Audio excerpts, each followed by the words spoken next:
সাত ভাই কালীতলা মন্দির ডাকাতি কালীবাড়ি মন্দির বলে যারা জানি আমরা, সেই সাত ভাই কালীতলায় এসেছি। আজ ইসামতির তীরে গড়ে উঠেছে মন্দির, সাত ভাই কালীতলা মন্দির।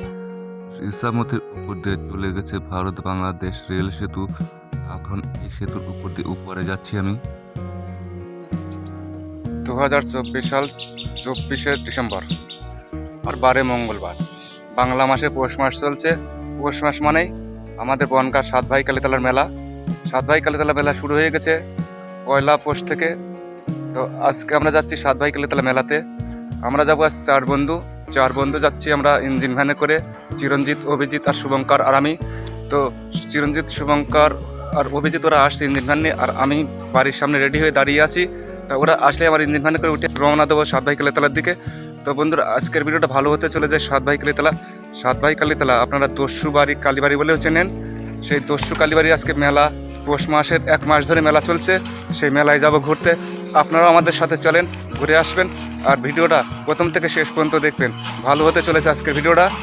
আর ভালো লাগলে লাইক, কমেন্ট, শেয়ার, সাবস্ক্রাইব করে দেবেন। পাশে বেল আইকন বাজিয়ে অল করে দেবেন। ইঞ্জিন ভ্যান, এই ইঞ্জিন ভ্যানে করে যাচ্ছি। তাহলে চলো।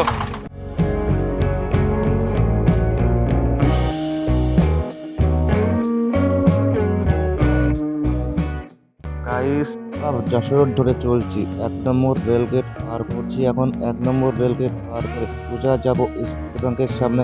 পাশেই আছে রামনগর মোড়। রামনগর মোড় থেকে রামনগর রোড ধরবো, সাত ভাই কালীতলার রাস্তা ধরে নেবো আমরা এখন। বন্ধুরা, বা পাশে বাজার কলকাতা রেখে আর ডান পাশে স্টেট ব্যাংক রেখে আমরা এখন রামনগর মোড়ে পৌঁছাইছি। রামনগর মোড় থেকে ডান দিকে মোড়া দেবো এখন আমরা। কারৈপল্লী ক্লাব, লোকনাথ মন্দির। মন্দিরের সামনে বানানো আছে 30 ফুটের শিব মূর্তি। আপনারা দেখে নেবেন যাওয়ার পথে, আপনাদের খুব ভালো লাগবে। ওরা সাত ভাই কালীতলা যাওয়ার পথে তিনখানা বড় বট গাছ দেখতে পারবেন, আর দেখতে পারবেন আপনারা মাছের ভেরি। আরও দেখতে পারবেন আপনারা পুরসভার তরফ থেকে গাড়ি পার্কিংয়ের জায়গা।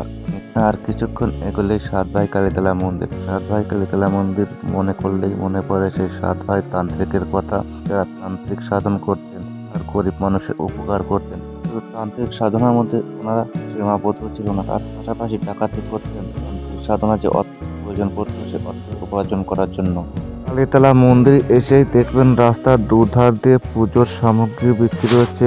সামগ্রীর একটা ডালা দেবে, সেই ডালার দাম সর্বনিম্ন দাম 51 টাকা। আমরা ডালা নিলাম 101 টাকা। যে ডালা, সেই ডালাটাই নিলাম। এবার যে আমরা ফ্রি লাইনে দাঁড়াবো, স্বামীজির মুক্তির পাশ দিয়ে যে সোজা মেলার ভিতর যে লাইন গেছে মায়ের মন্দিরে, সেই মন্দিরের পিছন দিয়ে যে আমরা লাইনে দাঁড়াবো। আপনারা ধূপ যেখানে জ্বলছে তার পাশ দিয়ে যে লাইনে দাঁড়াবেন। আপনারা একটু তাড়াতাড়ি পুজো দিতে চান, তাহলে 40 টাকা কুপন পাওয়া যাচ্ছে। কুপনের লাইন দিতে পারেন আপনারা। মন্দিরের পিছনে এই সেই বট গাছ, মূলত এই বট গাছকে কেন্দ্র করে এই মন্দির গড়ে উঠেছে, সাত ভাই কালীতলার মন্দির। সেই বট গাছকে কেন্দ্র করে মন্দির। দেখো বট গাছে কত শিকড় লেবে এসছে, বট গাছে। তার দেখো কত ঢিল বেঁধে রেখেছে বট গাছে। সবাই মানসিক করার জন্য এই ঢিল বেঁধে রেখেছে, মনের বাসনা পূর্ণ করার জন্য ঢিল বেঁধেছে। আবার যখন মনের বাসনা পূর্ণ হয়ে যায়, পরের বছর এসে ঢিল খুলে আবার পুজো দিয়ে যায় মায়ের মন্দিরে। ইসামতির তীরে এই সাত ভাই কালীতলার মন্দিরটা মূলত গড়ে ওঠে। সাত ভাই দস্যু ছিল, তাদের জন্যই এই মন্দির গড়ে ওঠে। যশোর জেলা জমিদার বাড়িতে সাত ভাই ডাকাতি করতে যায়, সবই যখন লুট করে নিয়ে ফিরে আসে, মন্দিরের ভিতর থেকে আওয়াজ আসে, তোরা যখন সবই লুট করে নিয়ে চলে যাচ্ছিস, তাহলে আমাকে কেন ফেলে রেখে যাচ্ছিস, আমাকে তোদের সাথে করে নিয়ে চল। সেই মন্দির থেকে মায়ের মূর্তিটা নিয়ে এসে এই 50 থেকে 60 কিলোমিটার দূরে বনগাঁ ইসামতির তীরে মায়ের মূর্তি এই বটগাছের গোড়ায় প্রতিষ্ঠান করে। সে থেকে শুরু হয় মায়ের পুজো অর্চনা। মেলায় ঘুরতে ঘুরতে আপনাদের মন্দির সম্বন্ধে কিছু বললাম। এবার যাচ্ছি আমরা ইসামতি নদীটা দেখতে।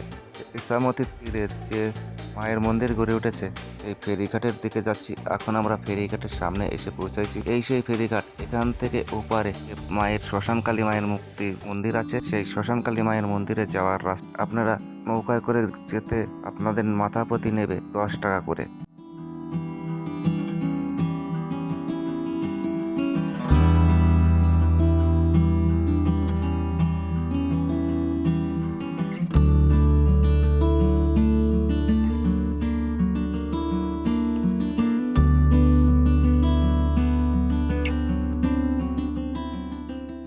নৌকোর ঘাটে থেকে যে ব্রিজটা আপনারা দেখতে পাচ্ছেন, এইটাই সেই ভারত বাংলাদেশ রেল ব্রিজ। সাত ভাই কালীতলা রেল ব্রিজ, ভারত বাংলাদেশ যোগাযোগ করেছে এই রেল ব্রিজটাই।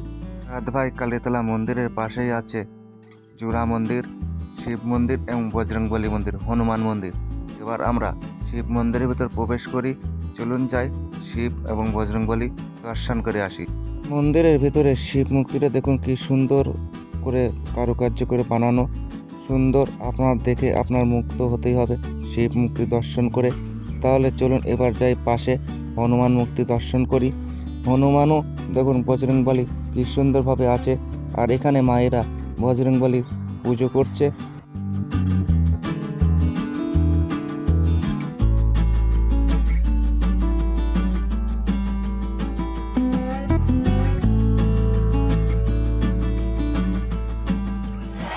এখানে প্রত্যেক বছর প্রসাদ বিতরণ করে, শনি ও মঙ্গলবারে প্রসাদ বিতরণ করে। এখানে কিন্তু দুই জায়গায় প্রসাদ বিতরণ, একটা হয় মেলার ভিতরে আর একটা হয় রাস্তার ধারে।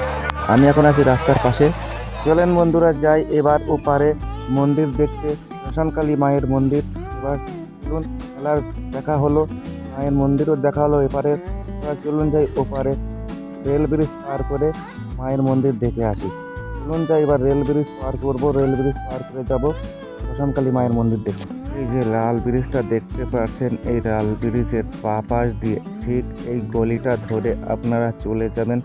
এই গলি ধরে সোজা চলে যাবেন, দেখবেন ব্রিজে ওঠার সিঁড়ি পাবেন।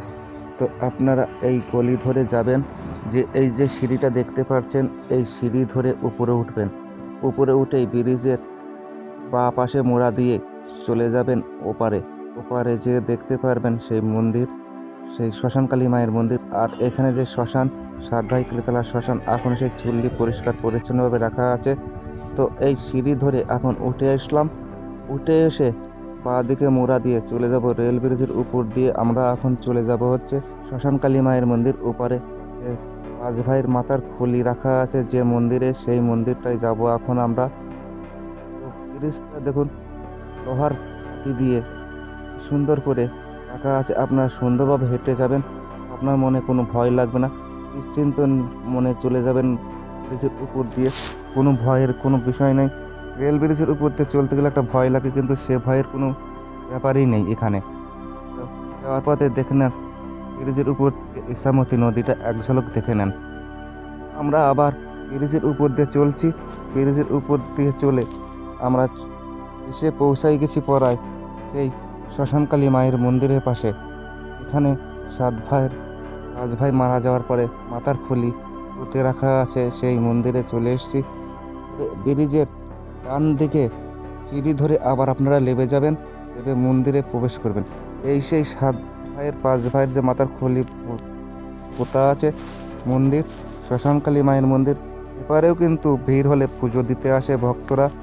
তবে এখানেও দেখেন অনেক ভক্তরা পুজো দিচ্ছে, আপনারাও ইচ্ছা করলে পুজো দিতে পারেন। এখানে তুলসী মন্দিরটা দেখেন কত সুন্দর।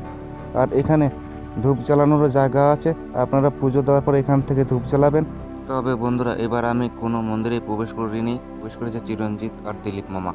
সাত ভাই কালীতলার যে ব্রিজটা দেখলেন, এই ব্রিজটা করার জন্য ইংরেজ সরকার এই বট গাছ কাটতে গেছিল। মন্দির ভেঙে বট গাছ করে এখান থেকে রেল ব্রিজ করবে। তা বট গাছে যখনই কোপ দেয় দেখে একটা লাল রঙের পদার্থ বেরিয়ে আসে, রক্ত মতন।